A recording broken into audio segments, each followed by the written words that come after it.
और अब देखते हैं खबरें विस्तार से। केकड़ी में विधानसभा चुनाव के लिए वोटिंग खत्म हुए आज 3 दिन होने को आए हैं तथा जनता ने 25 नवंबर को ही वोटिंग के जरिए जीत का आशीर्वाद केकड़ी चुनाव में खड़े हुए कुल 8 प्रत्याशियों में से किसी एक को दे दिया था। मगर जनता के इस फैसले से पर्दा इस बार थोड़ा लेट उठेगा तथा तेलंगाना स्टेट में मतदान होने के बाद 3 दिसंबर को राजस्थान सहित 5 राज्यों के परिणामों की घोषणा की जाएगी, जिसमें राजस्थान की केकड़ी सीट भी शामिल है।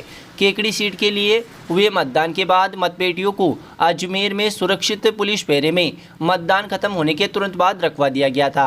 अब अजमेर में ही मतों की गिनती 3 दिसंबर को होनी है। जब तक सिर्फ चुनावी अनुमान और कयास लगाए जाने एक स्वाभाविक प्रक्रिया है, जो फिलहाल केकड़ी में खुद जनता भी लगा रही है और मैदान में खड़े हुए प्रत्याशी भी खुद लगा रहे हैं। आखिर गणित क्या कह रहा है? भाजपा अपनी जीत के लिए आश्वस्त है और कांग्रेस भी पीछे नहीं है। कांग्रेस विकास के मुद्दे पर चुनाव लड़ने के दौरान भी और चुनाव खत्म होने के बाद भी कह रही है कि जीत कांग्रेस की ही होनी है। मगर भाजपा और कांग्रेस दोनों के दावों में कितनी मजबूती है, कितनी सच्चाई है, ये तो जनता के फैसले को जानने के बाद ही आएगी। जब तक सिर्फ दावे और कयास ही है जो राजनीतिक गलियारों में घूमते रहेंगे। केकड़ी में पहली बार साइलेंट वोटरों का एक बड़ा वर्ग है, जिसने चुनाव शुरू होने से लेकर अब तक अपने रुख और रुझान को बाहर आने नहीं दिया तथा अपने दरवाजे पर आए हर प्रत्याशी को चुनाव के दौरान भले ही माला पहनाई हो, मगर जीत का आशीर्वाद किसे दिया? ऐसे साइलेंट और शांत वोटरों के इस रुख को जानना थोड़ा टेढ़ी खीर साबित हो रहा है और साइलेंट वोटरों के रुख ने चुनाव में खड़े भाजपा और कांग्रेस दोनों ही प्रत्याशियों की धड़कनें भी बढ़ाई है। अब देखना होगा कि इन साइलेंट वोटरों ने किस ओर रुख किया है, मगर इतना जरूर है कि साइलेंट वोटरों ने जिस ओर रुख किया होगा उसी प्रत्याशी और उस दल की बल्ले बल्ले होना स्वाभाविक है और जीत सुनिश्चित हो सकती है। साइलेंट वोटरों के रुख को भांपने में इस बार राजनीतिक पंडित भी विफल हुए हैं। साइलेंट वोटरों ने इस बार के चुनावों को रोचक और रहस्यमय जरूर बना दिया, जिससे दोनों ही दल भले ही कितने ही जीत के आश्वस्त होते नजर आए हो, मगर अंदर खाने अब भी उनके मन में भी ऊहापोह की स्थिति इन साइलेंट वोटरों ने जरूर बना दी है। अभी फिलहाल केकड़ी शहर में जीत हार की चर्चाएं चल रही है। कुछ लोग शर्तें लगा रहे हैं कौन हारेगा और कौन जीतेगा, मगर इतना है कि साइलेंट वोटरों का साथ जिस प्रत्याशी को मिल गया उसकी नैया पार हो सकती है। मारुति मार्शल आर्ट एकेडमी अब आपके केकड़ी जिले में खुल चुका है। मार्शल आर्ट एकेडमी अपने होनहार बच्चों को black belt, karate, taekwondo, wushu, judo, self defence, लकड़ी चलाना सहित अन्य खेलों में पारंगत करने के लिए आज संपर्क करें। कोच नीलेश नामा के सानिध्य में मारुति मार्शल आर्ट एकेडमी के कई खिलाड़ियों का हो चुका है राज्य व राष्ट्रीय स्तरीय प्रतियोगिता में चयन, तो मौका नहीं गवाए। आज ही अपने बच्चों को खेलों में उज्जवल भविष्य बनाने के लिए संपर्क करें। मारुति मार्शल आर्ट एकेडमी, हमारा पता है छिपा धर्मशाला, अजमेर रोड, पीर बाबा के सामने, केकड़ी। Mobile number 7742 76 77 78। पटेल आदर्श विद्या निकेतन उच्च माध्यमिक विद्यालय में गुरु नानक जयंती व गुरु तेग बहादुर बलिदान दिवस मनाया गया। प्रधानाचार्य रामेश्वर चौहान ने बताया कि कार्यक्रम का शुभारंभ गुरु नानक देव व गुरु तेग बहादुर के चित्र के समक्ष दीप प्रज्वलन कर किया गया। इस मौके पर बालिका विभाग प्रभारी गीता देवी ने बताया कि सिख धर्म के संस्थापक और प्रथम गुरु नानक देव थे। गुरु नानक देव ने लोगों को प्रेम, एकता, समानता, विनम्रता, भाईचारे और आध्यात्मिक का संदेश दिया।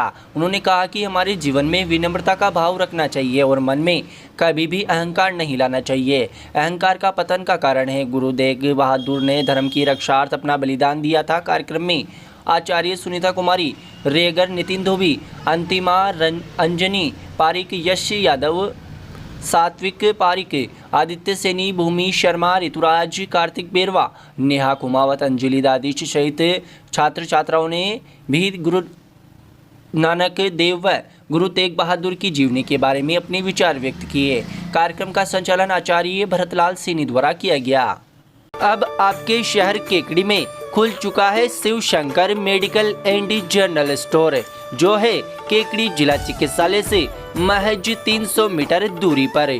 जयपुर, अजमेर आदि शहरों की पर्ची की दवाइयाँ व्हाट्सएप पर डालने पर घर बैठे दवाइयाँ प्राप्त करें। सभी प्रकार की दवाइयों के लिए आज ही संपर्क करें। हमारा पता है Shri Charbhuja and Dwarkadhish complex, Tulsi palace के पहले, अजमेर जयपुर बाईपास, केकड़ी। प्रोप्राइटर दिनेश कुमार माली व शिवराज माली। महात्मा ज्योतिबा फुले की 133वीं पुण्यतिथि मंगलवार को माली सैनी समाज द्वारा महात्मा ज्योतिबा फुले सर्किल, जयपुर भीलवाड़ा बाईपास चौराहे पर स्थित महात्मा ज्योतिबा फुले सर्किल पर मनाई गई।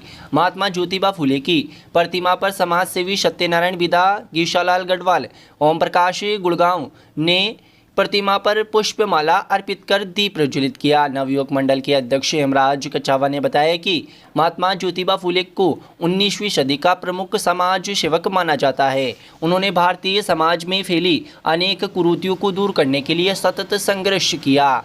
छुआछूत, नारी शिक्षा, विधवा विवाह और किसानों के हित के लिए ज्योतिबा ने उल्लेखनीय कार्य किया। महात्मा ज्योतिबा फुले की मृत्यु 28 नवंबर 1890 में पुणे शहर में हुई। ज्योतिबा ये जानते थे कि देश व समाज की वास्तविक उन्नति तब तक नहीं हो सकती जब तक देश का बच्चा बच्चा जाति पाति के बंधनों से मुक्त नहीं हो जाता। साथ ही देश की माँ बहन बेटियां समाज के प्रत्येक क्षेत्र में समान अधिकार नहीं पा लेती। उन्होंने तत्कालीन समय में भारतीय नवयुवकों का से आह्वान किया कि वे देश, समाज, संस्कृति को सामाजिक बुराइयों तथा अशिक्षा से मुक्त करें और एक स्वस्थ, सुंदर, सुदृढ़ समाज का निर्माण करें। मनुष्य के लिए समाज सेवा से बढ़कर कोई धर्म नहीं है, इससे अच्छी ईश्वर सेवा कोई नहीं है। कार्यक्रम के दौरान ब्रज नारायण बिदा, रमेश चंद्र जाडोलिया, कैलाश चंद्र जाडोलिया, बालूराम करोड़ीवाल, कैलाश चंद्र अजमेरा, गणेश कच्छावा, राम प्रसाद मोहनिया, गुलाबचंद कच्छावा, छेतरलाल भाभीवाल आदि समाज के लोग मौजूद रहे।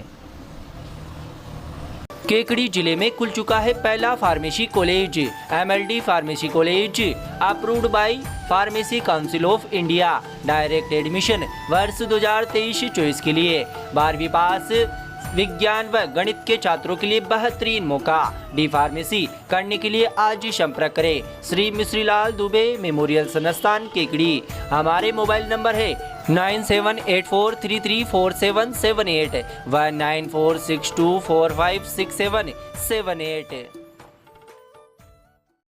67वीं राष्ट्रीय स्तरीय खो खो प्रतियोगिता का आयोजन 1 दिसंबर को नासिक, महाराष्ट्र में किया जाएगा। राष्ट्रीय स्तर पर आयोजित होने वाली खो खो राजस्थान का प्रतिनिधित्व करने वाली टीम का प्रशिक्षण शिविर यहां केकड़ी में राजकीय विद्यालय कृष्णा नगर के तत्वाधान में पटेल मैदान में आयोजित किया जा रहा है। टीम कोच लोकेंद्र सिंह ने बताया कि राष्ट्रीय स्तरीय खो खो प्रतियोगिता 17 वर्ष आयु वर्ग व छात्र छात्रा का प्रशिक्षण शिविर पटेल मैदान में आयोजित किया जा रहा है, जहां प्रतियोगिता में भाग लेने वाले चयनित खिलाड़ियों को प्रशिक्षण दिया जा रहा है। प्रशिक्षण शिविर में खिलाड़ियों को खो खो के प्रशिक्षक कोचिंग दे रहे हैं, साथ ही उन्हें प्रशिक्षित किया जा रहा है। खो खो 17 वर्ष छात्र वर्ग टीम की कोच केकड़ी निवासी लोकेंद्र सिंह व मैनेजर शिवराज जेतवाल होंगे। साथ ही 17 वर्ष छात्रा वर्ग टीम की कोच विजय कुमार पारिक व मैनेजर नेहा पाराशर होगी। टीम के दलापति शारीरिक शिक्षक रामधन्य जाट होंगे, जिनके सानिध्य में राजस्थान की टीम 67वीं राष्ट्रीय स्तरीय खो खो प्रतियोगिता में भाग लेगी। श्री मिश्रीलाल दुबे मेमोरियल संस्थान केकड़ी द्वारा संचालित Mishrilal Dubey girls teacher training Shiksha Shastri college Ajmer road, Kekri 2 वर्षीय बीएड करने का स्वर्णिम अवसर। वर्ष 2023-24 के लिए स्नातक अभ्यर्थी जिनके BA किसी भी विषय में जनरल कैटेगरी में 50% व OBC, SC, ST, SBC, divorce window 43% अनिवार्य। एडमिशन के लिए आज ही किसी भी मित्र से आवेदन करें। उक्त आवेदन की कॉपी महाविद्यालय में जमा कराएं और दिए गए मोबाइल नंबर पर व्हाट्सएप करें। अधिक जानकारी के लिए हमारे मोबाइल नंबर 9414004878 व 9214592279 पर कॉल करें। Mishrilal Dubey girls teacher training Shiksha Shastri college Ajmer road, Kekri.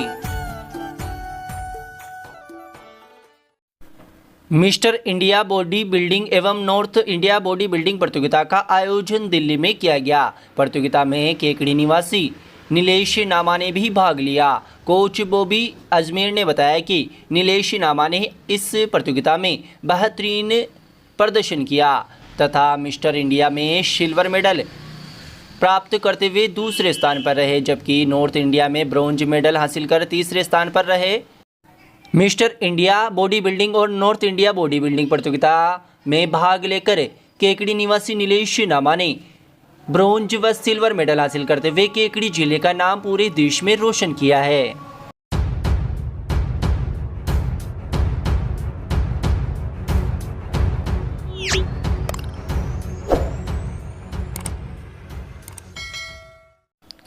Kekri के बघेरा मार्ग पर देवलिया के निकट मंगलवार को एक डंपर ने टेम्पो को पीछे से टक्कर मार दी, जिससे टेम्पो में सवार एक मासूम सहित 5 जने घायल हो गए, जिनका उपचार केकड़ी जिला चिकित्सालय में चल रहा है। वहीं दुर्घटना में 2 गाय व 1 घोड़ी भी चपेट में आ गई, जिससे तीनों जानवरों की मौके पर ही मौत हो गई। जानकारी के अनुसार मेहुदा कला सांवल निवासी सांवरलाल पुत्र रघुनाथ मीणा, चोसला कॉलोनी निवासी हंसराज पुत्र रमेश बेरवा, हरनाथ पुत्र बोलूराम बेरवा, छोटूराम पुत्र गणपत बेरवा सहित 3 वर्षीय नैतिक पुत्र हंसराज शादी समारोह में शिरकत कर टेम्पो में बैठकर वापस अपने गांव लौट रहे थे। इसी दौरान देवलिया खुर्द के आगे पीछे से आ रहे एक डंपर चालक ने तेज गति से वाहन को चलाते हुए टेम्पो को टक्कर मार दी। टेम्पो के टक्कर के बाद टेम्पो व डंपर अनियंत्रित होकर पलट गए, जिससे टेम्पो में बैठे मासूम सहित 5 जने घायल हो गए। दुर्घटना के बाद मौके पर एकत्रित लोगों ने घायलों को केकड़ी के जिला चिकित्सालय पहुंचाया। दुर्घटना के बाद डंपर चालक मौके से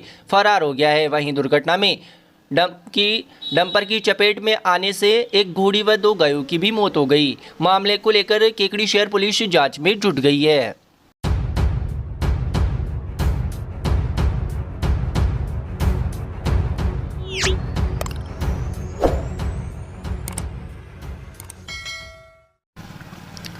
सरवाड़ थाना क्षेत्र में घर पर अकेली देख किशोरी को जबरन कार में ले जाने का मामला सामने आया है। किशोरी के पिता ने मामले में सरवाड़ थाना पुलिस में रिपोर्ट दर्ज करवाते हुए घर से 80,000 रुपये भी ले जाने का आरोप लगाते हुए 4-5 जनों के खिलाफ मामला दर्ज कराया। सांपला गेट निवासी सरवाड़ निवासी पिता ने रिपोर्ट देकर बताया कि उसकी 17 साल की बेटी घर पर अकेली थी, तभी नीरज बिल निवासी अजमेर व इसके साथ 4-5 अन्य व्यक्ति गाड़ी लेकर आए तथा बेटी को बहला फुसलाकर जबरन गाड़ी में पटक कर ले गए। पड़ोसियों ने घर पहुंचा तब पड़ोसियों ने उसको जानकारी दी। उन्होंने बताया कि नीरज व गोविंद उसे लेकर गए और घर में रखे कपास व भैंस बेचने के रखे 80,000 रुपये भी ले गए। पुलिस ने मामला दर्ज कर जांच शुरू कर दी है।